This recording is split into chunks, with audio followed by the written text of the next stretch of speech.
Dua, menjatuhkan pidana terhadap Muhammad Ramdhanu alias Danu bin Surono tersebut oleh karena itu dengan pidana penjara selama 4 tahun. Ini alasan Danu divonis lebih ringan dari Yosep di kasus Subang, padahal JPU tuntut 8 tahun penjara. Terdakwa kasus Subang akhirnya menerima hukumannya. Danu divonis 4 tahun penjara oleh Ketua Majelis Hakim di Pengadilan Negeri Subang, Senin, 29 Juli 2024, sore hari. Dalam sidang vonis tersebut, Majelis Hakim mengungkap bahwa Danu terbukti bersalah. Hal itu lantaran Danu ikut andil dalam aksi pembunuhan berencana terhadap korban ibu dan anak yakni Tuti Suhartini dan Amalia Mustika Ratu yang terjadi 18 Agustus 2021 lalu. Di sisi lain, vonis yang diterima Danu yang dijatuhi hukuman 4 tahun penjara itu menjadi sorotan. Pasalnya Danu divonis lebih ringan dari terdakwa Yosep Hidayah, bahkan vonis tersebut juga ternyata lebih ringan dibandingkan tuntutan Jaksa Penuntut Umum, JPU, yang menuntut Danu dengan hukuman penjara 8 tahun penjara. Lantas, apa alasan Danu divonis lebih ringan dari Yosep? Berikut rangkuman fakta-fakta alasan Danu divonis lebih ringan atas kasus Subang. 1. Bukan pelaku utama. Sebagaimana diketahui dalam sidang vonis sebelumnya, Yosep Hidayah ditetapkan sebagai pelaku utama dalam kasus pembunuhan anak dan istrinya di Subang. Yosep disebut sebagai otak pembunuhan terhadap Tuti Suhartini dan Amalia Mustika Ratu yang jasadnya saat itu ditemukan di dalam bagasi mobil Alphard di rumahnya di Jalan Ciseuti, Desa Jalan Cagak, Kabupaten Subang, 18 Agustus 2021. Sementara itu Danu didakwa hanya terlibat dan ikut andil dalam pembunuhan tersebut karena membantu Yosep. 2. Danu sebagai justice kolaborator. Danu sebagai justice kolaborator tentunya menjadi faktor utama diringankannya vonis hukuman yang dijatuhkan hakim. Karena status ini sudah memenuhi syarat, yakni Danu bukan pelaku utama, dan Danu mendapatkan ancaman yang nyata. Dalam penetapan Danu sebagai justice kolaborator dilakukan oleh LPSK dengan uji coba yang sangat panjang terhadap Ramdhanu, jadi tentunya tidak sembarangan seseorang bisa mendapatkan status justice kolaborator, yakni mendapatkan perlindungan sepenuhnya dari LPSK yang bertujuan untuk membongkar sebuah kasus. 3. Danu sudah meminta maaf ke keluarga korban. Danu sudah meminta maaf dengan tulus kepada keluarga besar dari almarhum Bu Tuti. Dan keluarga sudah memaafkan dan meyakini bahwa Danu hanya dimanfaatkan Yosep untuk membantu melakukan pembunuhan tersebut. Bahkan keluarga besar almarhum Bu Tuti mengharapkan Yosep dihukum seberat-beratnya. Dari ketiga faktor utama ini, sudah bisa kita pastikan bahwa ringannya hukuman untuk Danu sangat layak diberikan oleh hakim. Dan sudah sepantasnya hukuman Yosep harus jauh lebih berat karena Yosep sebagai pelaku utama dalam kasus ini. Dan tinggal kita nantikan 3 tersangka lainnya mendapatkan hukuman yang sama dengan apa yang telah divonis ke Yosep. Yuk, bismillah, gimana Tovan?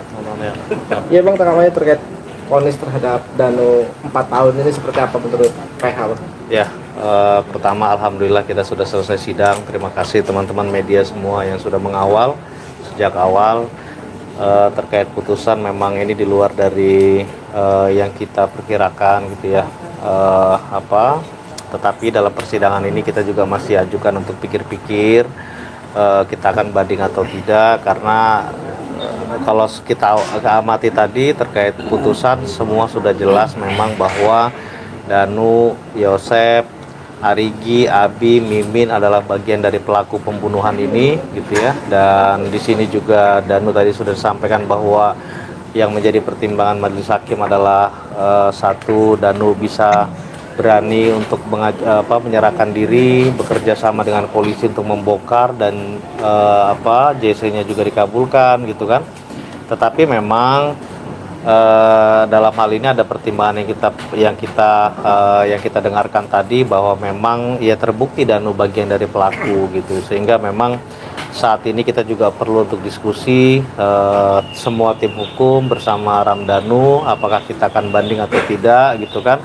Kita juga melihat bahwa ada 3 tersangka lagi yang memang belum ditangkap dan belum disidangkan. Kita juga akan pertimbangkan semua gitu Bang gitu, karena pasti ketika 3 orang ini nanti ditangkap dan disidangkan, kesaksian Danu sebagai saksi pelaku itu sangat diperlukan gitu Bang.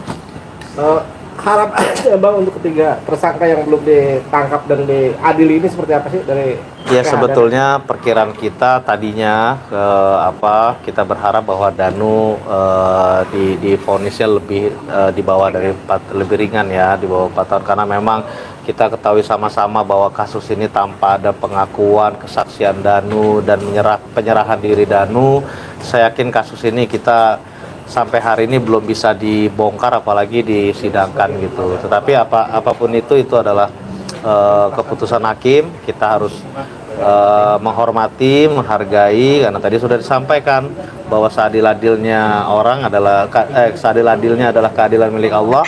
Mereka semua adalah manusia biasa yang mencoba untuk menjalankan atau menyelesaikan kasus ini sesuai dengan undang-undang gitu Bang. Ada lagi? Bang, dibandingkan dengan Richard Eliezer apa sebenarnya yang membedakan? Kita tentang Richard Eliezer sudah kita masukkan dalam pledoi kita. Memang kita juga coba untuk memberi perbandingan di situ karena bedanya malah lebih ringan Danu ya, karena Danu ini bukan eksekutor utama. Dalam kasus Subang ini kan pelaku utama sudah jelas Yosep, eksekutor utama sudah jelas Yosep. Di sini Danu bukan sebagai eksekutor utama, tetapi Danu juga menyerahkan diri, bukan ditangkap lalu diinterogasi lalu ngaku, bukan ditangkap diinterogasi ada bergening apa. Nah ini nggak ada. Danu ini benar-benar datang sendiri ke Polda menyerahkan diri untuk membongkar. Tetapi itu tadi teman-teman semua, kita coba menghargai keputusan majelis hakim. Pertimbangan kita juga banyak yang ada dalam memori kita, ini mesti kami rapatkan, mungkin nanti akan kita sampaikan karena ini ada waktu 7 hari untuk pikir-pikir. Nanti kesimpulannya apa akan kita ambil, kita akan share ke teman-teman untuk bisa kita pantau. Sebenarnya upaya kita bagaimana caranya hukum ini benar-benar menuntaskan kasus pembunuhan ini. Yosep sudah divonis, Danu juga sudah mendapatkan vonisnya hari ini. Kita berharap yang 3 ini bisa diadili sehingga kedua almarhumah bisa mendapatkan keadilan, keluarga korban juga bisa mendapatkan keadilan, dan tugas media untuk mengawal ini tuntas. Kalau sekarang kan belum tuntas nih, karena masih ada 3 lagi yang mesti diselesaikan gitu. Cukup ya. Terima kasih teman-teman media semua. Makasih. 2. Menjatuhkan pidana terhadap Muhammad Danu alias Danu bin Surono tersebut, oleh karena itu dengan pidana penjara selama 4 tahun.